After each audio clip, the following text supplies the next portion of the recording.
Motivation-wise, as a fighter, you always just want to fight the best in the world. And, Fabricio is the guy that beat, the guy that was undefeated for 10 years. He beat the guy on the stand-up with Overeem, who's a K1 champion. So he beat a guy there. So for myself, to see where I, stand in the whole mix of the heavyweight division, you're in the UFC, so you fight the best. Obviously, he has great jiu-jitsu, and as do you, but differences in terms of, he has that length. And what does that make it, easier to get submissions because he has the length, or is it, present any problems to you? I think there's definitely, you have more, when you have longer limbs, you have more leverage in different spots, but it depends on the spots. Long limbs can hurt you, and then sometimes it can be a benefit. It's like, it's like have lever in something where you're trying to lift something heavy. If you're at the end of the stick, you get more leverage. But then there's sometimes that stick won't even go in that hole because it's so long. Was this a fight that you were interested in, something that you were looking for, or how did it all come together? You know what? I was working out in the gym, and then Lorenzo came up to me and told me who I was fighting, and it was just one of those things like, oh, really? I didn't know he was coming over to the UFC, and then that's how it all mixed up. It was like a month ago. So I was like, oh, cool, whatever. Did it excite you at all? I mean, obviously knowing what he has accomplished, knowing what he has done, or it's also a little bit probably less known by most casual fans? I think most, for me, it was like, you fight the best in the world, and he's one of the top tier guys that are that's coming over from Strikeforce. So I was like, okay, I'm game. I just want to fight the best in the world. It seems like it's kind of flying a little bit under the radar. Do you feel like, is that something maybe you've been trying to do, or do you feel like it's getting less attention than it's such a big fight, but it seems like everybody's so focused on the main event in this one? No, I think it's one of those fights that, it makes a big change in the heavyweight division, so it's actually a big card for fans if they know about it. But, I'm not in the promotion business, so, they got to, they're promoting one over the other. I think it's more, we're doing this card, I think, is more of a boxing card than the typical normal UFC card where you're pushing all 3 or 4 guys in the top.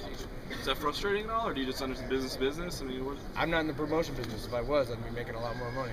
Do you think right now, at this stage of your career, you're kind of at a do or die with each fight that comes up, in terms of aspirations for a championship shot and to be in the mix up there?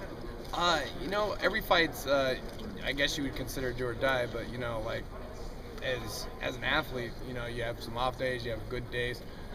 It's not like basketball where you get 82 games to go, hey, I only won 50 of them, but I lost the other 40.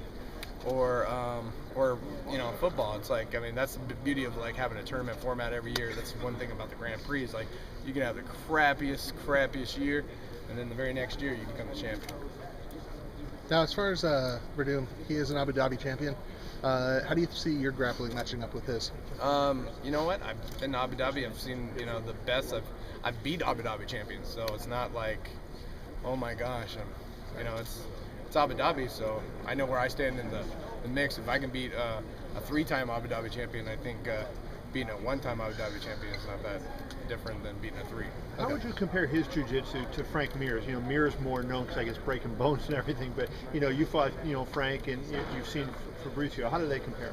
I think different styles. Really big difference. I think Fabricio has a different guard game than definitely Frank. Frank's more of he does a lot of his submissions usually when he's on top, but he's broken some limbs from the guard. So I think they just have different length, different muscle attributes. There's different physics involved, so they're definitely different fighters. Is there one that's more suitable for you to fight given your body type and your jiu-jitsu style? Usually it's just it's about control. Whoever can control it's just like a boxing match or when you're in MMA, it's like if you can control where the fight goes, you're going to dictate how the grappling is, how the striking is. It's just if you can control the hips, you can't, nobody can do anything to you. If you're choking somebody out and they can't breathe, then if you're on their back, they can't hit you. So I mean, there's some obvious places where you want to be. If you don't want to be on the ground, you just keep standing. I wonder, against Overeem, he certainly was not willing. He tried not to stand as much as he could. I mean, Overeem obviously, wanted to keep it that way. I wonder, do you think he's going to be more willing to stand with you, given the fact that he may perceive Overeem as a more dangerous striker, and maybe think your jiu-jitsu would be your strength? Yeah, no, I think every fight's a little bit different. Everybody was scared of Overeem's, striking. I think that was, he already beat him on the ground, so he just wanted to get it back there. If I can get you on the ground, I can beat you. So I think he was just trying to lure him into that, that game of, come to the ground where I know I'm 10 times better than you. And then, but he also beat him on the stand-up. If he would have just kept it standing and just kept on doing that instead of going to the ground, he would have probably won the fight. Now, you made an effort to, in the past couple of fights, to slim down, and that's been something that people have noticed and have written about. From your end, why did you make that, that effort? I didn't really make. My biggest, I think, effort was, I'm trying to do more TV and more movies, and I guess people like prettier people, so I'm just trying to be more prettier. Gotcha. Do you feel like it's worked? That's a Have good people reacted to you differently? It's like I feel like I'm like part of the Kardashians. If I got a little cellulite on my butt or something like that, people just want to know about it. So it's just one of those things. It's when you're a celebrity when people want to talk about who you're sleeping with, how much money you're making, and what you look like. And Cool. apparently, I'm a celebrity. Well, who are you sleeping with then? My wife. Well, was the mood any different in camp?